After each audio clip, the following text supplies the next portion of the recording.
There I stood in the middle of her family backyard reunion, holding hands with someone I never expected.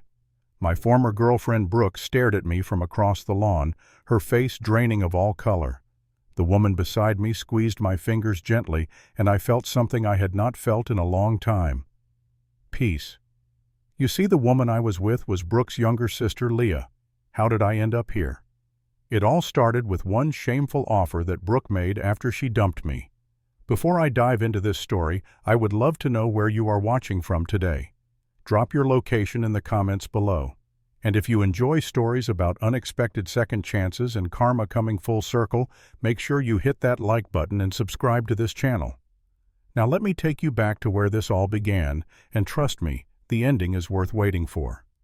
My name is Hugh, and at 28 years old, I thought I had my life pretty well figured out. I worked as a project manager at a construction company in Denver, Colorado. It was not the most glamorous job in the world, but it paid the bills and gave me a sense of purpose. I lived alone in a small apartment downtown, the kind of place with creaky floors and a view of the parking lot, but it was mine. Before Brooke came into my life, I had gone through a few relationships that never quite worked out. There was always something missing, some connection that I could not seem to find. I spent most of my weekends either working overtime or sitting on my couch watching football, wondering if I would ever meet someone who truly understood me. I wanted something real, something that could grow into a future with a house, maybe some kids, the whole picture. I just had not found the right person yet. Then I met Brooke. It was a Saturday morning at a coffee shop near my apartment. I was standing in line half asleep when I heard a voice behind me asking if the line always moved this slowly. I turned around and there she was. Brooke had this confidence about her that immediately caught my attention. She was beautiful, sure, but it was more than that. She carried herself like she knew exactly what she wanted from life, and that energy was magnetic. We started talking, and before I knew it, we were sharing a table by the window, our coffees getting cold because neither of us wanted to stop the conversation. She worked in marketing at a tech company, and she had these big ambitions about climbing the corporate ladder. I admired that about her. By the end of that morning, I had her phone number saved in my phone, and my heart was beating faster than it had in years. The first few months with Brooke were everything I had ever wanted. We went hiking in the mountains on weekends, and she would pack these elaborate picnic lunches that we would eat at the summit. We cooked dinner together at my apartment, laughing as we burned pasta and set off the smoke alarm. We took road trips to small towns we had never heard of just to see what we would find. I introduced her to my friends, and they all loved her. My parents met her at a family barbecue, and my mother pulled me aside afterward to tell me she thought Brooke was the one. I started to believe it too. I found myself looking at engagement rings online, just browsing, imagining how I would propose. Maybe on one of our hikes at the top of a mountain with the whole world spread out below us. I started putting extra money aside each month, building up a fund for a ring she deserved. But somewhere around the 1-year mark, things started to shift. Brooke became increasingly busy with work, or at least that is what she told me. She canceled plans at the last minute more times than I could count. Dinners I had spent hours preparing would go cold while I waited for her to show up, only to get a text saying she could not make it. When I asked about it, she would get defensive, telling me I was being too needy, that I did not understand the pressure she was under. I noticed other things too. Her phone was always face down on the table, and whenever it buzzed, she would grab it quickly and turn away to read the message. She started stepping outside to take calls, claiming it was work-related. Sometimes she would come back with a strange look on her face, distant and distracted. One evening, while she was in the bathroom, her phone lit up on the coffee table. I was not trying to snoop, but the name on the screen caught my eye. Marcus. The preview showed a heart emoji and words I could not fully read. My stomach turned, but I told myself I was being paranoid. Maybe Marcus was a coworker. Maybe it meant nothing. I wanted to believe her when she said she loved me. So I pushed my doubts down and convinced myself that every couple goes through rough patches. We had been together for over a year by then. Surely we could work through whatever this was. I was wrong. One Tuesday evening, Brooke showed up at my apartment without warning. I could tell something was different the moment she walked through the door. She did not take off her jacket. She did not sit down. She just stood in my living room with her arms crossed, and she said the words that shattered everything. "I think we should break up. This is not working for me anymore." I remember staring at her, waiting for her to explain. We had been together for 1 year and 4 months. We had talked about the future. I had looked at rings for her. And now she was standing in my apartment telling me it was over, like she was canceling a subscription. I asked her why. I asked her what I had done wrong. She just shook her head and said we wanted different things. That was it. No real explanation. No chance to fix whatever had broken between us. She walked out the door, and I sat alone in my living room staring at the walls as the silence pressed in around me. The weeks after Brooke left were some of the darkest of my life. I went through the motions at work, but my mind was somewhere else entirely. My boss pulled me into his office twice to ask if everything was okay, because I had missed deadlines I would normally never miss. I told him I was fine, but we both knew I was lying. At night, I would lie in bed staring at the ceiling, replaying every moment of our relationship, trying to figure out where it all went wrong. Was I too boring? Too predictable? Did I not give her enough excitement? The questions circled endlessly, and I never found answers that made sense. My best friend Derek showed up at my apartment one Saturday afternoon with a case of beer and a determined look on his face. He practically dragged me off the couch and forced me to talk about what had happened. I told him everything, including my suspicions about Marcus. "She is not worth destroying yourself over, man," Derek said, cracking open a beer and handing it to me. "You gave her everything, and she threw it away. That is on her, not you." I wanted to believe him. I really did. But part of me still held on to hope that Brooke would realize she had made a mistake and come back. That hope kept me stuck in place, unable to move forward. 2 weeks after the breakup, I got my answer about Marcus. I was grabbing takeout from a restaurant downtown when I saw them through the window. Brooke and a man I had never met sitting at a corner table leaning close to each other. He reached across and took her hand, and she smiled at him in a way she had not smiled at me in months. There was no mistaking what I was seeing. This was not a new relationship.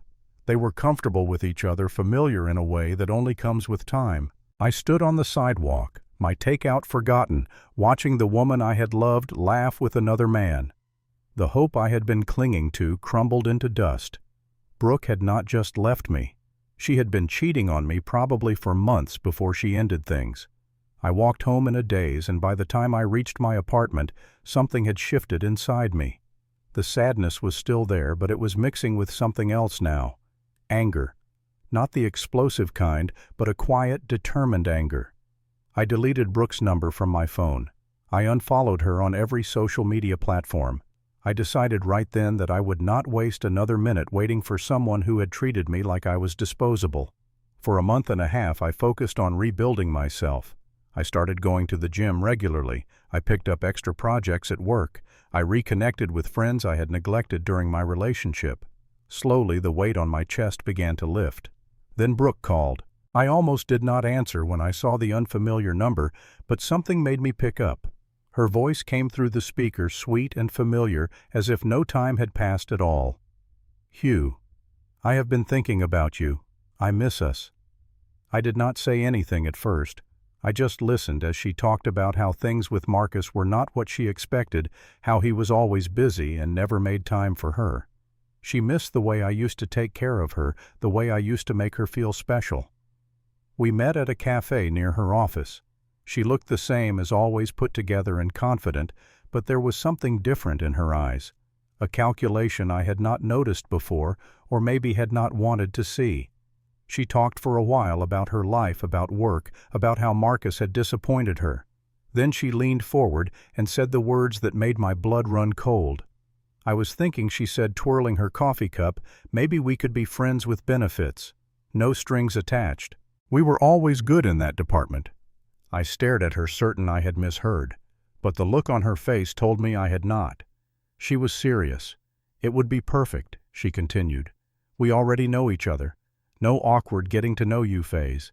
And when Marcus is busy, you and I could just, keep each other company." The audacity of what she was proposing hit me like a truck. She did not want me back. She did not miss our relationship or the connection we had. She wanted to use me as a backup, a convenient option for when her actual boyfriend was unavailable. All those months I had spent loving her, planning a future with her, and this was what I was worth to her. A placeholder. I stood up slowly, pushing my chair back from the table. Brooke looked up at me with surprise, clearly not expecting this reaction. "I am not going to be your backup plan," I said, keeping my voice steady, even though my hands were shaking. "I deserve better than that." "Hugh, wait," she started, but I was already walking away. I blocked her number that night. I removed every trace of her from my life. And for the first time since the breakup, I felt truly free. 3 months passed after that conversation in the cafe. 3 months of focusing on myself, building a life that did not revolve around someone who did not value me. I had changed in ways I could see and ways I could only feel. My body was stronger from consistent workouts. My mind was clearer without the constant anxiety of wondering where I stood with Brooke. I had been promoted to senior project manager at work, a recognition of the extra effort I had poured into my career. I even picked up guitar, something I had always wanted to learn but never made time for. Derek joked that I was going through a cliché post-breakup glow-up, but he also told me I looked happier than he had seen me in years. He was right. I was happy. Not because I had forgotten Brooke, but because I had finally stopped letting her define my worth. Then, on a quiet Sunday afternoon, everything changed again. I was browsing the shelves at a bookstore near my apartment, looking for something about architectural design. Reading had become my new escape, a way to fill the evenings that used to feel so empty. I was reaching for a book on the top shelf when someone bumped into me from behind, sending a stack of books tumbling to the floor. I turned around to find a woman scrambling to pick up the fallen books, apologizing profusely. When she looked up at me, I felt a jolt of recognition. Her features were familiar, but I could not immediately place where I knew her from. "I am so sorry," she said, her cheeks flushing with embarrassment. "I was not watching where I was going." "It is fine," I said, bending down to help her gather the books. "No harm done."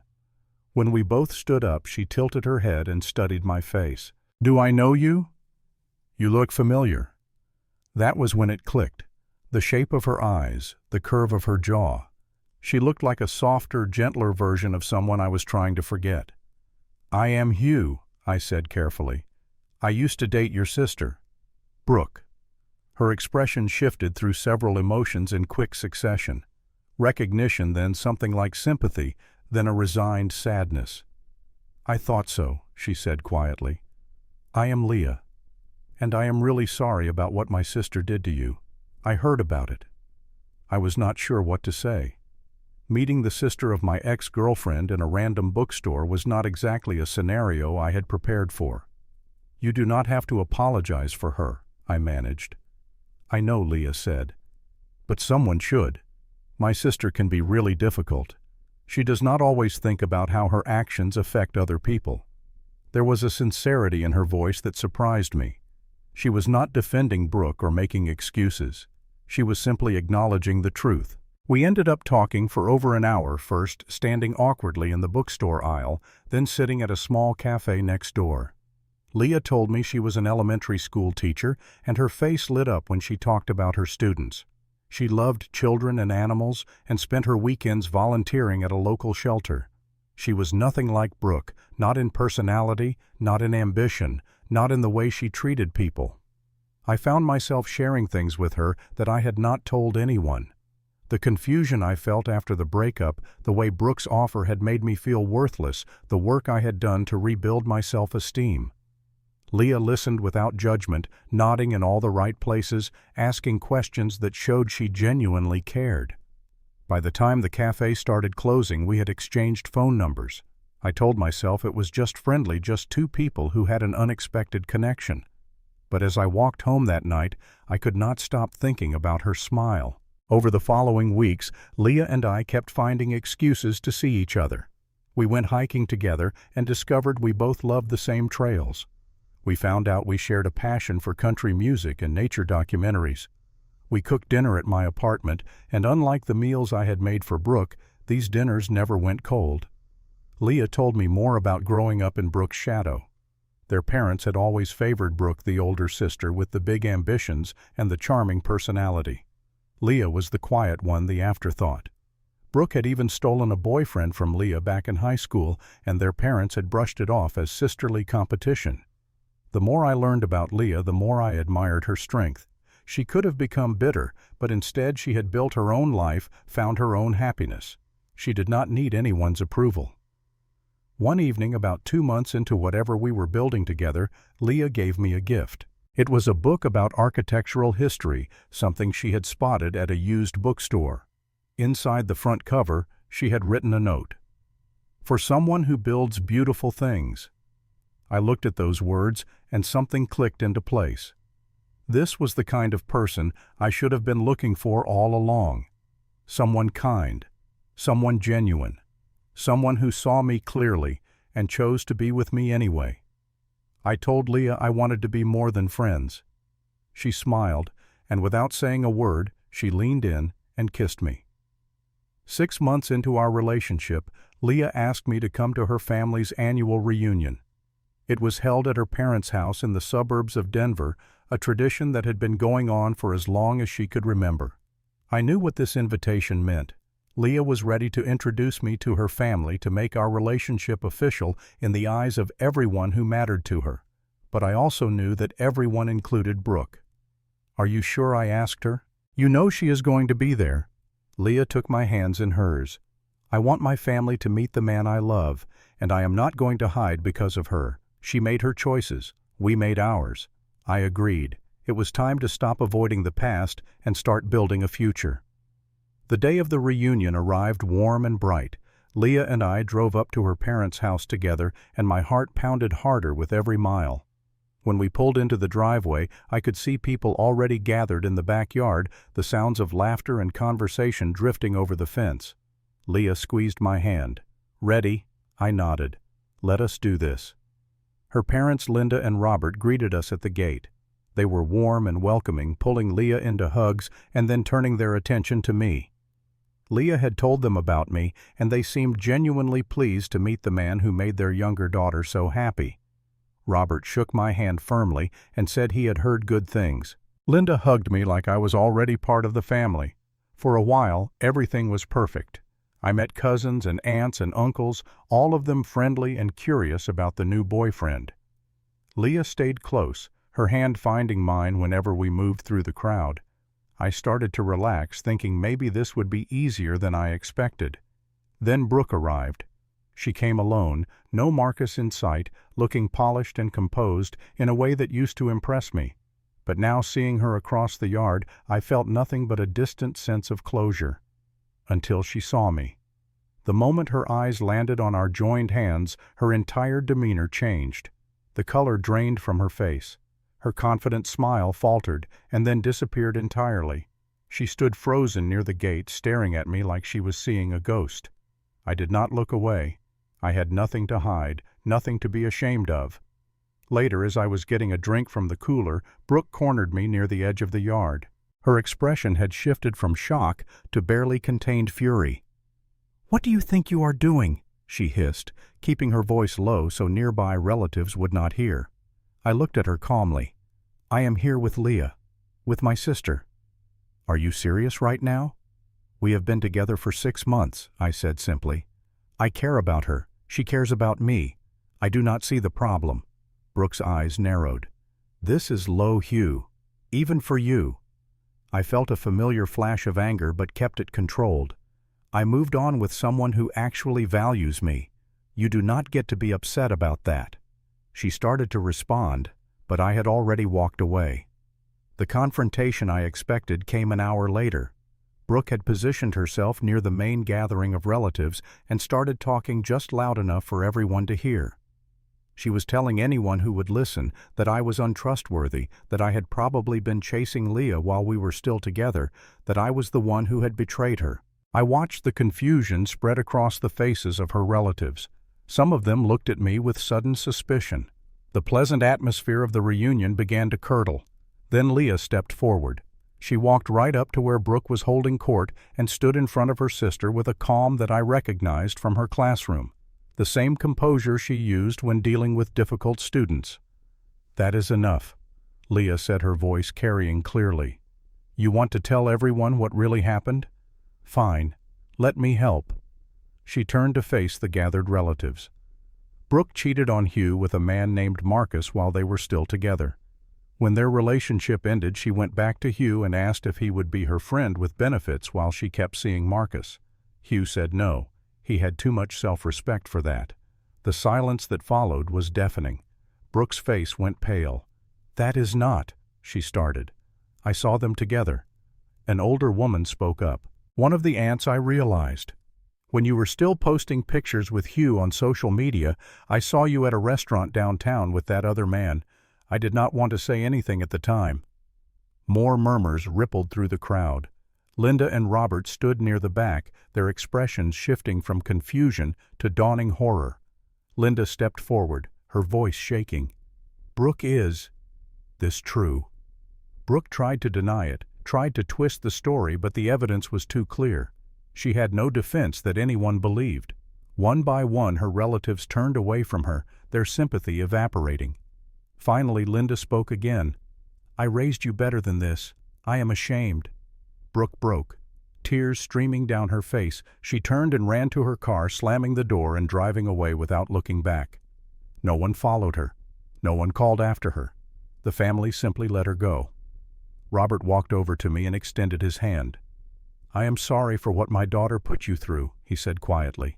"I am glad Leah found someone decent." Linda embraced me, whispering her own apology. The reunion slowly resumed, the tension gradually giving way to something like relief. The truth was out, and everyone could finally move forward. I held Leah close as the afternoon sun began to set. For the first time in a long time, I felt like I truly belonged somewhere.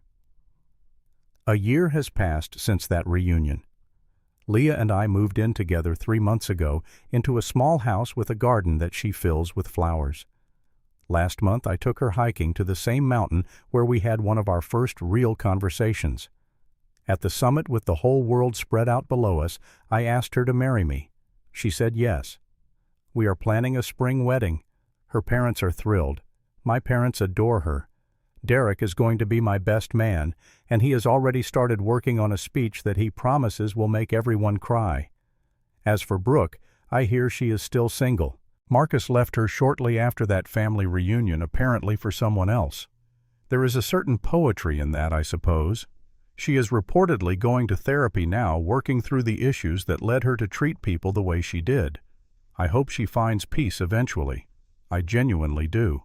Not because I forgive what she did, but because holding on to anger only poisons the person carrying it.